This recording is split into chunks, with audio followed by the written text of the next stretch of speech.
Hi friend, इसमें sound की problem है। एलईडी टीवी है और इसके पावर सप्लाई को मैंने निकाल लिया हूँ और इसमें कैपेसिटर लगा हुआ था 1016 का।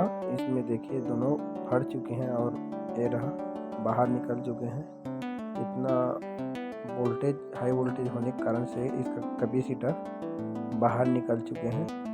तो इसी तरह दो ठो इसमें 1016 का दो ठो इसमें कैपेसिटर लगाना है रिमूव करके।